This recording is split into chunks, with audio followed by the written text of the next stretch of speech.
It's 7-Eleven Day, which means free Slurpees for all. Here's what you need to know about America's favorite slush by Scottie Andrew and Saeed Ahmed. CNN posted at 13:57 GMT, 2157 HKT, July 11, 2019. It's July 11th, which can only mean one thing: free Slurpees. Here's what you need to know about the beloved icy beverage. It's July 11th, which can only mean one thing: free Slurpees. Here's what you need to know about the beloved icy beverage. CNN, for many Americans, July 11th will proceed like any other summer day: hot, sticky, and Slurpee-less. But for 7-Eleven worshippers, 7-Elevenths is a celebration, a gift, and the official harbinger of Slurpee season. Today's the day the convenience store chain offers a free small Slurpee to any customer who walks through its doors, no strings attached. The offer's good from 11 a.m. to 7 p.m. But before you pledge allegiance to the Slurp, pay homage to its history. Here's everything you need to know about America's favorite slush. A Slurpee is a sugary brain freeze in a cup. The Slurpee is an icy, sugar-soaked brain freeze customers have been sucking down since the 1960s. It comes in standard flavors like Coke, cherry and blue raspberry, plus whatever odd mix and match combinations customers can dream up. Some of them are distressingly neon in hue, and yes, a few sips may dye your tongue to match. To achieve that uniquely Slurpee slush, Slurpee machines are equipped with a compact refrigeration system that combines syrup, carbon dioxide, and water under pressure in a freezing chamber. They're served at a crisp 28 degrees, 7-Eleven Director of Proprietary Beverages Jacob Barnes told CNN in an email.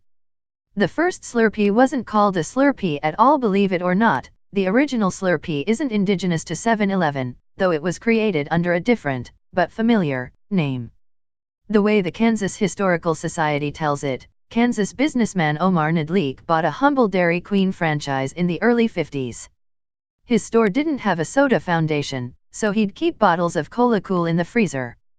Customers went crazy for the frosty bubbly combo. 7-Eleven sold ICEs first. They rebranded the slushies as Slurpees in 1967. 7-Eleven sold ICEs first. They rebranded the slushies as Slurpees in 1967. In 1958, with an air conditioner ripped from the dashboard of a car, Nedlik built a machine that would freeze carbonated soft drinks and dispense them in a sippable form. And thus, the modern ICE was born. 7-Eleven wanted in on the brain freeze business and licensed their own ICE machine from Nedlik in 1965. People loved them, and by 1967, ICE machines were installed in every 7-Eleven location across the country, Barnes said. You can probably guess the origins of its name. It's named for the sound it makes when you sip it through the straw. Or at least that's what it sounded like when a 7-Eleven ad man thought of the name during a brainstorm session in 1967. The company wanted to rebrand the ICE with an original name, and thus the Slurpee was born. ICEs are still sold at movie theaters, theme parks, and random spots in between, but 7-Eleven is still the only spot sippers can score a Slurpee.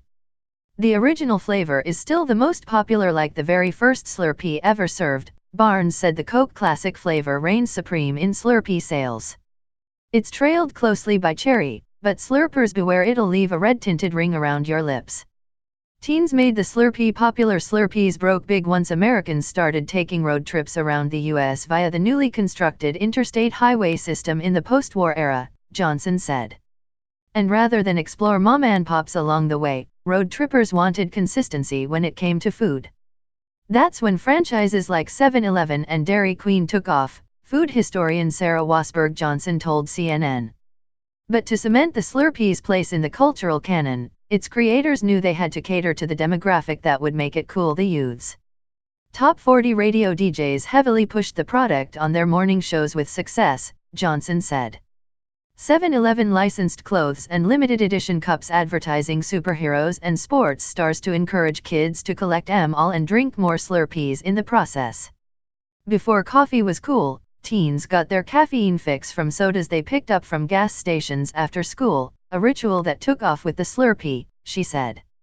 It's a fairly inexpensive, yummy frozen thing that comes in way too big servings, Johnson said. So if you're a teenager with a serious sweet tooth, Walking around drinking a Slurpee is kind of a cool thing to do. There were apt to be some marketing misfires in desperate appeal to the younger set. In 1970, 7-Eleven released a groovy record based on its signature sugar bomb, aptly titled Dance the Slurp.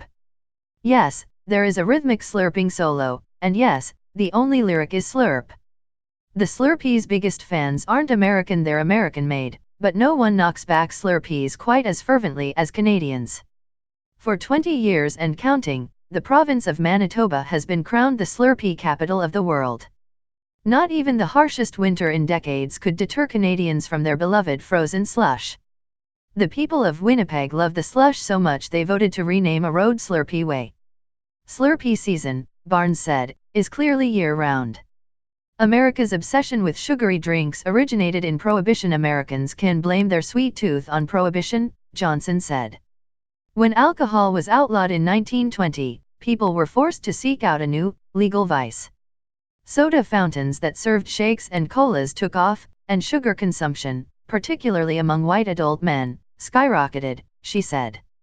Frosty, syrupy beverages have even earlier origins, dating back to the Roman Empire, when Emperor Nero sipped on icy drinks sweetened with honey. Nature's Slurpee.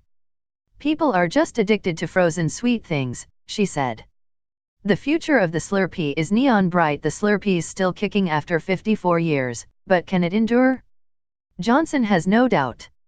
I think there's still going to be a purchase of opportunity, she said, adding that as long as people still take road trips and stop at a 7-Eleven to get gas, the franchises will have a consumer base. They're so cheap, and they're so tempting, and they come in a bajillion flavors. The Slurpee has survived even as consumers abandon fast food conglomerates in lieu of fresher, lower-calorie options.